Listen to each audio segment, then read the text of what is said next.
ನಮಸ್ತೆ ವೀಕ್ಷಕರೇ, PR ಅಕಾಡೆಮಿಗೆ ಸ್ವಾಗತ. ತಿಂಗಳಿಗೆ 1,60,000 ರೂಪಾಯಿ ಸಂಬಳ ಸಿಗುವಂತಹ ಸರ್ಕಾರಿ ಜಾಬ್ ಡೀಟೇಲ್ಸ್ನ ತಗೊಂಡ್ಬಂದಿದ್ದೀವಿ. ಇದೇ ರೀತಿ ಪ್ರತಿದಿನ ಸರ್ಕಾರಿ ಜಾಬ್ ಡೀಟೇಲ್ಸ್ ತಿಳ್ಕೊಬೇಕು ಅಂದರೆ ನಮ್ಮ ಚಾನಲ್ನ ಇವಾಗಲೇ ಸಬ್ಸ್ಕ್ರೈಬ್ ಮಾಡ್ಕೊಳ್ಳಿ. ಪ್ರತಿದಿನ ಗೌರ್ಮೆಂಟ್ ಜಾಬ್ಸ್ನ ಪಡ್ಕೊಳ್ಳಿ. ಇವಾಗ ವಿಡಿಯೋನ ಶುರು ಮಾಡೋಣ. NHM ಅಂತ ಹೇಳಿದ್ರೆ ನ್ಯಾಷನಲ್ ಹೆಲ್ತ್ ಮಿಷನ್ ಕರ್ನಾಟಕದವರು ಹುದ್ದೆಗಳಿಗೆ ಅರ್ಜಿಯನ್ನ ಕರೆದಿದ್ದಾರೆ.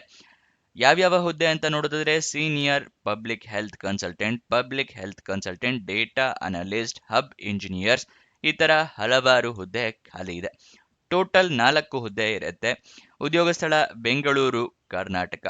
ಸ್ಯಾಲರಿಯನ್ನು ನೋಡೋದಾದ್ರೆ 30,000 ರೂಪಾಯಿಂದ ಹಿಡಿದು 80,000 ರೂಪಾಯಿ ತನಕ ತಿಂಗಳಿಗೆ ಸ್ಯಾಲರಿ ಸಿಗುವಂತಹ ಜಾಬ್ಗಳು ಇದಾಗಿರುತ್ತೆ. ಯಾವ್ಯಾವ ಹುದ್ದೆ ಎಷ್ಟೆಷ್ಟು ಖಾಲಿ ಇದೆ ಅಂತ ನೋಡೋದಾದ್ರೆ ಸೀನಿಯರ್ ಪಬ್ಲಿಕ್ ಹೆಲ್ತ್ ಕನ್ಸಲ್ಟೆಂಟ್ ಹುದ್ದೆ 1, ಪಬ್ಲಿಕ್ ಹೆಲ್ತ್ ಕನ್ಸಲ್ಟೆಂಟ್ ಹುದ್ದೆ 1, ಡೇಟಾ ಅನಲಿಸ್ಟ್ 1, ಹಬ್ ಇಂಜಿನಿಯರ್ ಹುದ್ದೆ 1 ಖಾಲಿ ಇದೆ. ಟೋಟಲ್ 4 ಹುದ್ದೆ. ನೆಕ್ಸ್ಟ್ ಇದರ ಸ್ಯಾಲರಿಯನ್ನು ನೋಡೋದಾದ್ರೆ ಸೀನಿಯರ್ ಪಬ್ಲಿಕ್ ಹೆಲ್ತ್ ಕನ್ಸಲ್ಟೆಂಟ್ ಹುದ್ದೆಗೆ 80,000 ರೂಪಾಯಿ ಸ್ಯಾಲರಿ ಇರುತ್ತೆ. ಪಬ್ಲಿಕ್ ಹೆಲ್ತ್ ಕನ್ಸಲ್ಟೆಂಟ್ ಹುದ್ದೆಗೆ 60,000 ರೂಪಾಯಿ ಸ್ಯಾಲರಿ ಇರುತ್ತೆ. ಡೇಟಾ ಅನಲಿಸ್ಟ್ ಹುದ್ದೆಗೆ 30,000 ರೂಪಾಯಿ, ಹಬ್ ಇಂಜಿನಿಯರ್ಸ್ ಹುದ್ದೆಗೆ 40,000 ರೂಪಾಯಿ ಸ್ಯಾಲರಿ ಇರುತ್ತೆ. ಇದಿಷ್ಟು ತಿಂಗಳ ಸ್ಯಾಲರಿ ಆಗಿರುತ್ತೆ. ನೆಕ್ಸ್ಟ್ ಅರ್ಜಿ ಶುಲ್ಕವನ್ನು ನೋಡೋದಾದ್ರೆ ಯಾವುದೇ ರೀತಿಯ ಅರ್ಜಿ ಶುಲ್ಕ ಇರೋದಿಲ್ಲ, ಉಚಿತವಾಗಿರುತ್ತೆ, ಫ್ರೀ, ಏನು ಅರ್ಜಿ ಶುಲ್ಕವನ್ನು ಕಟ್ಟೋ ಅಗತ್ಯ ಇಲ್ಲ. ನೆಕ್ಸ್ಟ್ ಸೆಲೆಕ್ಷನ್ ಪ್ರೋಸೆಸ್ನ ವಿವರ ತಿಳ್ಕೊಳ್ಳೋದಿದ್ರೆ ನೀವು ವಾಕ್ ಇನ್ ಇಂಟರ್ವ್ಯೂನ ಅಟೆಂಡ್ ಮಾಡಬೇಕಾಗತ್ತೆ. ಯಾವುದೇ ರೀತಿಯ ಅರ್ಜಿಯನ್ನ ಹಾಕೋ ಅವಶ್ಯಕತೆ ಇರೋದಿಲ್ಲ. ಜಸ್ಟ್ ವಾಕ್ ಇನ್ ಇಂಟರ್ವ್ಯೂನ ಅಟೆಂಡ್ ಮಾಡಿ ನಿಮಗೆ ಜಾಬ್ ಸಿಗುತ್ತೆ. ಆದರೆ ವಾಕ್ ಇನ್ ಇಂಟರ್ವ್ಯೂ ಅಟೆಂಡ್ ಮಾಡೋಕ್ಕಿಂತ ಮುಂಚೆ ನೋಟಿಫಿಕೇಶನ್ನ ಒಂದ್ಸಲ ಸಂಪೂರ್ಣವಾಗಿ ಓದ್ಕೊಳ್ಳಿ. ನೀವು ಎಷ್ಟೊತ್ತಿಗೆ ಇರಬೇಕು, ಏನೇನು ಡಾಕ್ಯುಮೆಂಟ್ಸ್ ತೊಗೊಂಡು ಹೋಗಬೇಕು, ಎಲಿಜಿಬಿಲಿಟಿ ಕ್ರೈಟೀರಿಯಾ ಏನಿರುತ್ತೆ ಅದೆಲ್ಲದೂ ತಿಳ್ಕೊಂಡ ನಂತರನೇ ನೀವು ವಾಕ್ ಇನ್ ಇಂಟರ್ವ್ಯೂನ ಅಟೆಂಡ್ ಮಾಡಿ. ಈ ನೋಟಿಫಿಕೇಶನ್ ಹೇಗೆ ಡೌನ್ಲೋಡ್ ಮಾಡ್ಕೋಬೇಕು ಅಂತ ಇದೇ ವಿಡಿಯೋದಲ್ಲಿ ನಿಮಗೆ ಮುಂದೆ ತಿಳಿಸ್ಕೊಡ್ತೀವಿ. ಯಾವ್ಯಾವ ಡಾಕ್ಯುಮೆಂಟ್ಸ್ ರೆಡಿ ಇಟ್ಕೋಬೇಕು ಅಂತ ಹೇಳ್ತಾ ಇದ್ದೀನಿ. ಮೊದಲನೇದಾಗಿ ID ಪ್ರೂಫ್ ಬೇಕಾಗುತ್ತೆ. ಆಧಾರ್ ಕಾರ್ಡ್, ವೋಟರ್ ID ಅಥವಾ ಪಾನ್ ಕಾರ್ಡ್. ಒರಿಜಿನಲ್ ಕೂಡ ಇಟ್ಕೊಂಡಿರಿ, ಒಂದು ಜೆರಾಕ್ಸ್ ಕಾಪಿ ಕೂಡ ಇಟ್ಕೊಂಡಿರಿ. ಎಲ್ಲ ಡಾಕ್ಯುಮೆಂಟ್ಸ್ ನಾನೇನು ಹೇಳ್ತಿದ್ದೀನಲ್ಲ ಇದಿಷ್ಟು ಜೆರಾಕ್ಸ್ ಕಾಪಿ ಇಟ್ಕೊಂಡಿರಿ.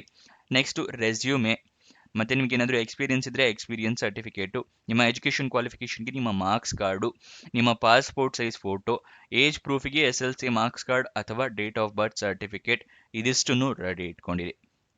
ನೆಕ್ಸ್ಟ್ ಯಾವ ಅಡ್ರೆಸ್ಸಲ್ಲಿ ವಾಕ್ ಇನ್ ಇಂಟರ್ವ್ಯೂ ಇರುತ್ತೆ ಅಂತ ತಿಳಿಸ್ತಾ ಇದ್ದೀನಿ. The office of the chief administrative officer, national health mission, first floor, west wing, Arogya Soudha, Magadi road, first cross, Bengaluru 560023. ಈ ಅಡ್ರೆಸ್ನಲ್ಲಿ ನೀವು ವಾಕ್ ಇನ್ ಇಂಟರ್ವ್ಯೂನ ಅಟೆಂಡ್ ಮಾಡಬೇಕಾಗತ್ತೆ. ಯಾವತ್ತು ಅಂತ ಹೇಳಿದ್ರೆ 23 ಫೆಬ್ರವರಿ 2026ಕ್ಕೆ ನೀವು ವಾಕ್ ಇನ್ ಇಂಟರ್ವ್ಯೂನ ಅಟೆಂಡ್ ಮಾಡಬೇಕು.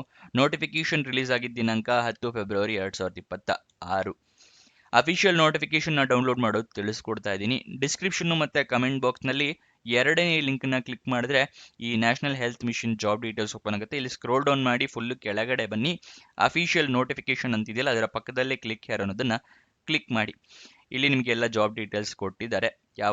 ಬೆಳಗ್ಗೆ 11 ಗಂಟೆ ಅಷ್ಟೊತ್ತಿಗೆ ನೀವು ಅಲ್ಲಿ ಇರಬೇಕು ಅಂತ ಹೇಳಿ ಕೊಟ್ಟಿದ್ದಾರೆ. ಗೊತ್ತಾಯ್ತಲ್ವಾ? ಅಡ್ರೆಸ್ ಇಲ್ಲೂ ಕೂಡ ಇದೆ ನೋಡಿ. ನೆಕ್ಸ್ಟ್ ಸ್ಕ್ರೋಲ್ ಡೌನ್ ಮಾಡಿ, ಇಲ್ಲಿ ನೋಟ್ಸ್ ಇದೆ. ನಿಮ್ಗೆ ಏನಾದ್ರು ಡೌಟ್ಸ್ ಇದ್ದರೆ ಇಲ್ಲಿ ಕಾಲ್ ಮಾಡೋದಕ್ಕೆ ನಂಬರ್ ಕೊಟ್ಟಿದ್ದಾರೆ, ಆಫೀಸ್ ನಂಬರು. ಆಫೀಸ್ ಅವರ್ಸಲ್ಲಿ ನೀವು ಕಾಲ್ ಮಾಡಬಹುದು. ಗೊತ್ತಾಯ್ತಲ್ವಾ? ನೀವು ವಾಕ್ ಇನ್ ಇಂಟರ್ವ್ಯೂನ ಅಟೆಂಡ್ ಮಾಡೋದಕ್ಕೆ ಹೋಗ್ತಿರಲ್ಲ, ಅದಕ್ಕೆ ಅವರು ಅಲವೆನ್ಸಸ್ ಏನು ಕೊಡೋದಿಲ್ಲ. ಮತ್ತು ನಿಮಗೆ ಓದೋಕ್ಕೆ, ಬರೆಯೋಕ್ಕೆ ಮತ್ತು ಮಾತನಾಡೋದಕ್ಕೆ ಬರಬೇಕಾಗತ್ತೆ ಕನ್ನಡ ಲ್ಯಾಂಗ್ವೇಜ್. ಗೊತ್ತಾಯ್ತಲ್ವಾ? ಕನ್ನಡ ಬರಲೇಬೇಕು, ಇದು ಮಸ್ಟ್. ಕನ್ನಡ ಬರೋರಿಗೆ ಆದ್ಯತೆಯನ್ನು ಕೊಟ್ಟಿದ್ದಾರೆ.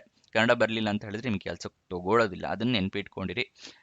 ನೆಕ್ಸ್ಟು ಇದಿಷ್ಟನ್ನು ಸಂಪೂರ್ಣವಾಗಿ ಓದ್ಕೊಂಡ ನಂತರ ಅರ್ಜಿಯನ್ನು ಹಾಕೊಳ್ಳಿ. ಇಲ್ಲಿ ಕೊಟ್ಟಿಯ ನೋಡಿ, ಸೆಲ್ಫ್ ಅಟೆಸ್ಟೆಡ್ ಕಾಪಿ 2 ಕಾಪೀಸ್, ಎಲ್ಲ ಡಾಕ್ಯುಮೆಂಟ್ಸು 2 ಕಾಪಿ ಜೆರಾಕ್ಸ್ನ ಇಟ್ಕೊಂಡು ಹೋಗಿರಿ.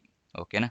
ನೆಕ್ಸ್ಟು ಅಫಿಷಿಯಲ್ ವೆಬ್ಸೈಟ್ ಅಡ್ರೆಸ್ ಬೇಕು ಅಂತ ಹೇಳಿದ್ರೆ nhm.karnataka.gov.in, ಇದು ಅಫಿಷಿಯಲ್ ವೆಬ್ಸೈಟ್ನ ಅಡ್ರೆಸ್ ಆಗಿರುತ್ತೆ. ನೆಕ್ಸ್ಟು ಇದರ ವಯೋಮಿತಿಯ ಡೀಟೇಲ್ಸ್ನ ನೋಡಿದರೆ ಮ್ಯಾಕ್ಸಿಮಮ್ 45 ವರ್ಷದವರ ತನಕ ಅರ್ಜಿಯನ್ನು ಹಾಕೋಬಹುದು. ಅದಕ್ಕಿಂತ ಕಮ್ಮಿ ಇರೋರು ಹಾಕೋಬಹುದು, ಆದರೆ ಅದಕ್ಕಿಂತ ಜಾಸ್ತಿ ಇರೋರು ಹಾಕೊಳ್ಳೋದಕ್ಕಾಗೋದಿಲ್ಲ, ಯಾಕಂದರೆ ವಯೋಮಿತಿ ಸಡಿಲಿಕೆಯನ್ನು ಕೊಟ್ಟಿಲ್ಲ. 18ರಿಂದ 45 ವರ್ಷ. ಎಜುಕೇಷನ್ ಕ್ವಾಲಿಫಿಕೇಷನ್ ನೋಡೋದಾದರೆ degree, BE, BTech, BCA, BSc, BDS, MBBS, MD ಅಥವಾ PG ಡಿಪ್ಲೊಮೊ ಆದವರು ಅರ್ಜಿಯನ್ನು ಹಾಕೋಬಹುದು. ಇದೆಲ್ಲದೂ ಯಾವ ವೆಬ್ಸೈಟಿಂದ ಜಾಬ್ ಡೀಟೇಲ್ಸ್ ತಿಳಿಸ್ತಾ ಇದ್ದೀವಿ ಅಂದರೆ ನಮ್ಮದೇ ವೆಬ್ಸೈಟ್ ಕ್ರಿಯೇಟ್ ಮಾಡಿದ್ದೀವಿ, prgovernmentjobs.com ಅಂತ ಹೇಳಿ. ಇದರ ಲಿಂಕು ಡಿಸ್ಕ್ರಿಪ್ಷನ್ ಮತ್ತು ಕಮೆಂಟ್ ಬಾಕ್ಸ್ನಲ್ಲಿ ಮೊದಲನೇ ಲಿಂಕ್ ಆಗಿರುತ್ತೆ. ಅಲ್ಲಿಂದ ಕ್ಲಿಕ್ ಮಾಡಿ ಹಲವಾರು ಜಾಬ್ಸ್ಗೆ ಅಪ್ಲೈ ಮಾಡಬಹುದು. ಮತ್ತು ಇನ್ನೂ ಈ ವಿಡಿಯೋಗೆ ಲೈಕ್ ಮಾಡಿಲ್ಲ ಅಂದರೆ ದಯವಿಟ್ಟು ಲೈಕ್ ಬಟನ್ನ ಪ್ರೆಸ್ ಮಾಡಿ. ಮತ್ತು ನಮ್ಮ ವಾಟ್ಸಪ್ ಮತ್ತು ಟೆಲಿಗ್ರಾಮ್ ಚಾನಲ್ ಜಾಯಿನ್ ಆಗಿಲ್ಲ ಅಂದರೆ ಡಿಸ್ಕ್ರಿಪ್ಷನಲ್ಲೂ ಲಿಂಕ್ ಇದೆ. ಮತ್ತು ಈ ವೆಬ್ಸೈಟ್ನಲ್ಲೂ ಕೂಡ ಈ ರೀತಿ ಬಟನ್ಸ್ ಕೊಟ್ಟಿದ್ದೀವಿ. ಇಲ್ಲಿಂದ ಕ್ಲಿಕ್ ಮಾಡಿ ನೀವು ಜಾಯಿನ್ ಆಗಿ ಪ್ರತಿದಿನ ಜಾಬ್ ಲಿಂಕ್ನ ಪಡ್ಕೊಳ್ಳಿ.